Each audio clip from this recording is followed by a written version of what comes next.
창세기 28장 18절부터 19절까지의 말씀을 다 같이 한 목소리로 봉독하겠습니다. 야곱이 아침에 일찍이 일어나 베개로 삼았던 돌을 가져다가 기둥으로 세우고 그 위에 기름을 붓고 그곳 이름을 베델이라 하였더라. 이 성의 옛 이름은 루스더라. 아멘. 오늘 하나님의 말씀은 창세기 28장의 말씀입니다. 말씀을 우리가 읽기 전에 불렀던 찬양과 되게 연관성을 갖고 있습니다. 모든 가정들은 다 문제를 가지고 있죠. 문제가 없는 가정이 있다고 한다는 것은 제가 볼 때는 이거는 거짓말이라고 저는 생각합니다.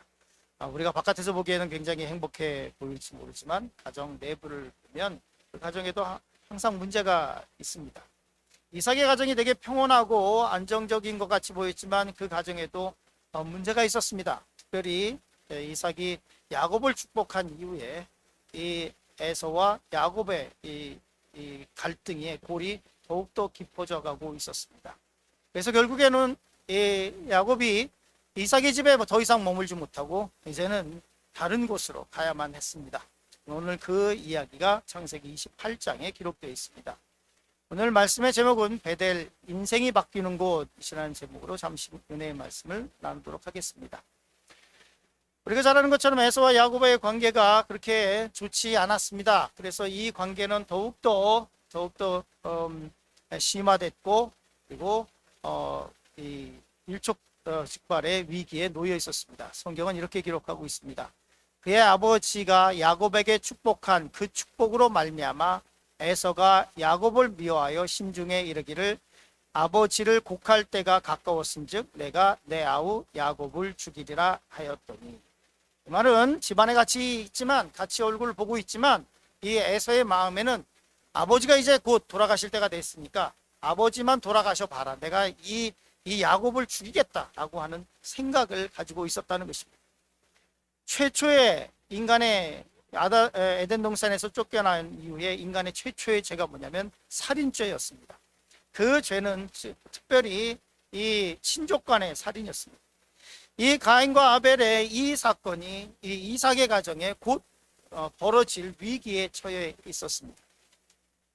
첫 번째 말씀을 나누려고 하는 것은 고향을 떠나는 야곱에 대해서 말씀을 나누려고 하는데요. 이것을 이삭이 모를 리가 없었습니다. 리브가가 모를 리가 없었습니다. 그래서 이렇게 이삭이 결정을 합니다. 창세기 28장 1절 이렇게 시작하죠. 이삭이 야곱을 불러 그에게 축복하고 또 당부하여 이르되 너는 가나안 사람의 딸들 중에서 아내를 맞이하지 말고 일어나 밧단 아람으로 가서 내 외조부 부두엘의 집에 이르러 거기서 내 외삼촌 라반의 딸 중에서 아내를 맞이하라. 한날 이삭이 불러서 이제 이 상황이 너무너무 안 좋으니까, 이 관계가 에서와 야곱의 관계가 너무 안 좋으니까 야곱을 불러서 이제 너는 지금 밧단 아람으로 가서 거기에 가서 내 아내를 구하고 거기에 한마디로 피해 있으라라는 얘기입니다. 어쩔 때 보면 간혹 이렇게 오해할 때가 있습니다. 이 야곱이 에서의 눈을 피해서 야반도주했다 이렇게 생각하는 경우가 있는데요. 그렇지는 않은 것 같습니다. 창세기 28장 6절을 보면 에서가 본즉 이삭이 야곱에게 축복하고 그를 밧단 아람으로 보내요. 즉 그 모습을 이 에서가 보고 있었습니다. 이 에서가 이 야곱이 떠나는 모습을 보고 정말로 욱했다면 쫓아가 가지고 가인처럼 들에서 죽일 수도 있었겠죠. 그러나 에서는 그러지는 않았습니다. 에서 생각에는 이제 야곱이 떠났기 때문에 아버지가 야곱을 그렇게 축복했다고 할지라도 그래도 이제 야곱이 없으니까 이 모든 재산과 이것은 내 것이 될 것이다. 아버지의 기도가 이루어지지 않을 것이다. 이 집안은 다 내 것이다 라는 생각을 했을 수도 있습니다.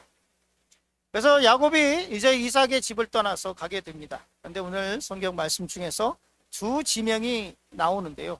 이게 조금 헷갈릴 수가 있습니다. 창세기 28장 7절에는 또 야곱이 부모의 명을 따라 밧단 아람으로 갔다 이렇게 기록하고 있고, 그리고 창세기 28장 10절에서는 야곱이 부엘셰바에서 떠나 하란으로 가더니 이렇게 되어 있습니다.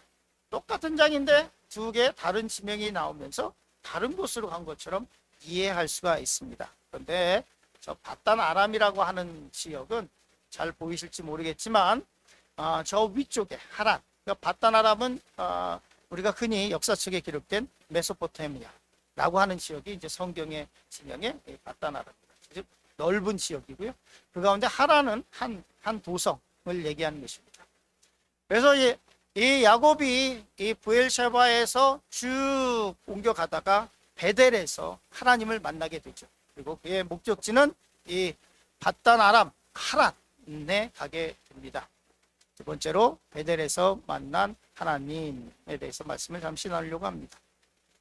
이제 야곱이 부엘셰바를 떠났습니다. 그리고 이 바단 아람을 향해서 쭉 가게 됩니다. 성경은 이렇게 기록하고 있습니다. 야곱이 부엘셰바에서 떠나 하란으로 향하여 가더니 한 곳에 이르러 해가 진지라. 거기서 유숙하려고 그곳에 한 돌을 가져다가 베개로 삼고 거기 누워 자더니, 이렇게 기록하고 있습니다. 야곱의 길을 떠나서 길을 가다가 노숙을 하게 됐습니다.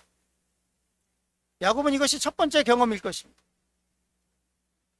야곱의 가정은 부자였습니다. 그의 할아버지는 아브라함이었고요, 거부였고요, 그리고 그의 아버지는 이삭이었습니다. 이삭 또한 성경에 거부가 됐다.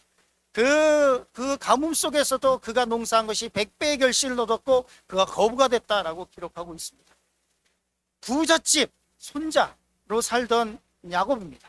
이 부잣집에서 잘 먹고 잘 살고 있었던 어머니의 사랑을 특별히 더 많이 받고 있었던 이 야곱이 광야로 나갔습니다. 누구 받아주는 사람 아무도 없었습니다. 그리고 거기서 해가 지니까 집으로 간 것이 아니라 받아주는 사람도 없고, 그래서 어디 있냐면 한 돌을 가져다가 베개를 삼고 거기서 누워서 자게 됩니다. 참으로 낮아진 모습, 너무너무 낮아진 모습. 인생을 살다 보면 가끔 가다 보면 정말로 내가 초라하고 낮아져 있는 모습을 발견할 때가 있습니다. 그런데 여기서 야곱이 하나님을 만나게 됩니다. 하나님의 천사를 만나게 되고 하나님의 임재를 만나게 됩니다. 창세기 28장 12절 이렇게 기록합니다. 꿈에 본즉 사닥다리가 땅 위에 서 있는데 그 꼭대기가 하늘에 닿았고, 또 본즉 하나님의 사자들이 그 위에서 오르락내리락 하고, 라고 기록하고 있습니다. 한 번도 이런 경험을 해본 적이 없습니다. 아브라함과 이삭은 하나님의 음성을 듣고 하나님께 예배하며 살았지만, 그러나 야곱은 한 번도 하나님을 개인적으로 만난 적이 없습니다. 그러나 그가 낮아진 그 광야의 자리에서 하나님을 만나게 됐습니다.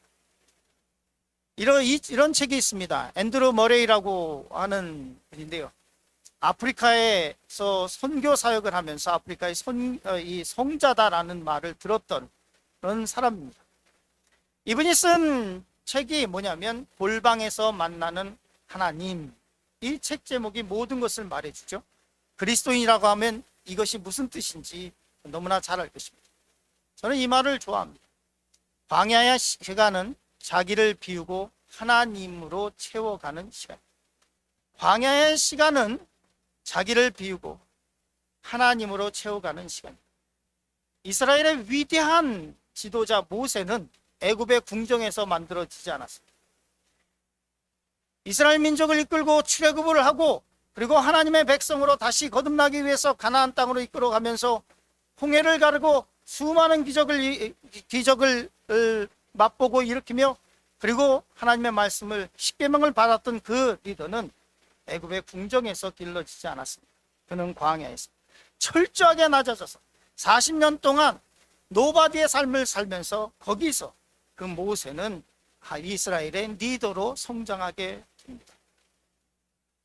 이 베델, 이 광야에서 야곱이 하나님을 만나는 시간을 가졌습니다. 바울도 마찬가지요.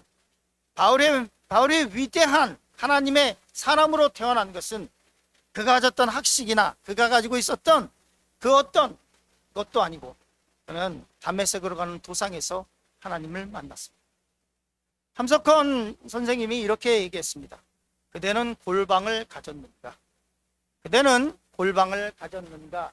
이 세상에 소리가 들리지 않는, 이 세상에 냄새가 들어오지 않는 은밀한 골방을 그대는 가졌는가? 모든 그리스도인들은 이것을 생각해 봐야 할 것입니다. 시끄럽고 분주하고 화려한 그런 것이 아니라 나만의 골방, 그 골방은 이 세상의 소리가 들리지 않고 이 세상에 냄새가 들어오지 않는 그 골방, 그 골방을 여러분은 가지고 계십니까? 또 저는 가지고 있습니까? 야곱이 이 베델에서 하나님을 만났습니다. 베델, 그의 인생이 달라지는 장소였습니다. 창세기 28장 16절 17절 이렇게 말씀하고 있습니다.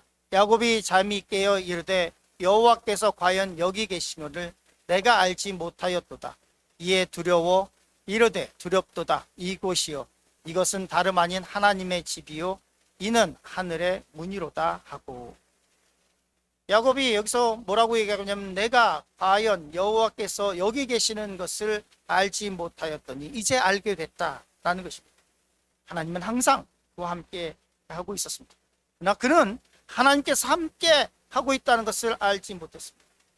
여기에서 말하는 알지 못했다, 내가 하나님을 알았다, 또 알지 못했다라고 하는 단어는 야다라고 하는 단어인데요. 이 단어는 성경은 안다는 것을, 지식으로 안다는 것을 얘기하지 않습니다. 야다, 어떻게 하냐, 체험적으로 아는 단어. 즉 다시 말해서 마리아가 천사가 너에게 아이가 있을 것이다 라고 얘기하는 이 고지를 할 때, 그때 이 마리아가 얘기합니다. 나는 남자를 알지 못하나이다 라고 얘기합니다. 이때 알지 못한다라고 하는 것은 내가 남자와 여자를 구분할 줄 모릅니다, 이런 것이 아니라 내가 남자를 경험해 보지 못했습니다 라는 뜻이죠. 성경에서 얘기할 때 알다라고 얘기하는 말은 머리로 안다는 얘기가 아니라 내가 체험했다, 체험한다는 의미입니다. 체험적으로 안다. 여기서 야곱이 얘기합니다. 내가 하나님을 알지 못하였더니 이것은 내가 하나님을 알게 됐다, 하나님을 만나게 됐다. 그의 할아버지가 아브라함이고 그의 아버지가 이삭이었지만 요즘으로 얘기하면 기독교 집안으로 몇 대째 신앙생활을 하고 있지만 야곱은 하나님을 만나지 못했습니다. 그러나 베델에서 그가 낮아졌을 때 하나님을 만나게 됐습니다. 베델을 기억하라 하는 말씀을 잠시 나누려고 합니다. 창세기 28장 18절 19절 오늘 읽은 말씀입니다. 야곱이 아침에 일찍이 일어나 베개로 삼았던 돌을 가져다가 기둥으로 세우고 그 위에 기름을 붓고 그곳 이름을 베델이라 하였더라. 이 성의 옛 이름은 루스더라. 루스라고 하는 것은 살구나무, 아몬드나무라고 하는 아주 평범한 지역의 이름입니다. 그러나 야곱이 하나님을 만나고 나서 그 지역을 베델, 하나님의 집이라고 그곳을 그 이름을 다시 명명을 합니다. 창세기 35장 1절에 다시 한번 등장을 하는데요, 이 베델이 이렇게 얘기하고 있습니다. 같이 읽겠습니다. 하나님이 야곱에게 이르되 일어나 베델로 올라가서 거기 거주하며 내가 내 형 에서의 낯을 피하여 도망하던 때에 내가 나타났던 하나님께 거기서 제단을 쌓으라 하신지라 라고 말씀하고 있습니다. 이 사건이 뭐냐면 이 야곱의 딸 디나가 세겜 지역에 갔다가 놀러 갔다가 강간을 당하는 사건이 벌어졌습니다. 이 사건으로 인해서 이 야곱의 아들들이 그 세겜성에 있는 남자를 다 죽이게 됩니다. 야곱이 큰 걱정이 생겼죠. 이 사람 남자를 죽인 것까지 좋은데 이방 족속에게 적이 돼서 이제 우리 가족을 전부 다 몰살할 것이다 라고 하는 큰 위기 속에 있었습니다. 이 위기 속에서 하나님께서 뭐라고 말씀하고 있냐면 하나님이 야곱에게 이르되 일어나 베델로 올라가서 거기 거주하며 내가 내 형 에서의 낯을 피하여 도망하던 때에 내게 나타났던 하나님께 거기서 제단을 쌓아라 하신지. 위기가 닥쳤습니다. 가족이 곧 다 죽을 수도 있는 위기를 닥쳤습니다. 이때 하나님께서 말씀하신 것이 무엇이냐면 베델로 돌아가. 네가 만났던, 네가 그렇게 힘들고 어렵게 만났던 그 도망길에 만났던 그 베델에 다시 가서 거기서 제단을 다시 쌓고 거기서 하나님께 다시 부르짖고 거기서 하나님께 아뢰라. 그러면 내가 너를 구원하겠다. 그럼 내가 너를 살리겠다. 너희 가정을 살리겠다 라고 말씀하시는 것입니다. 우리의 위기 속에, 우리가 힘들고 어려움 속에, 우리가 정말로 아무것도 할 수 없는 그런 상황 속에서 하나님께서 우리에게 요구하시는 것은 무엇일까요? 베델로 돌아가. 네가 만났던 그 장소, 네가 나를 만났던 그곳으로 다시 돌아가라. 그곳이 어디든지 내 임재 속으로 다시 돌아오라 라고 말씀을 하고 있습니다. 오늘 이 말씀을 기억하시면서 하루를 살아가시길 간절히 축원합니다.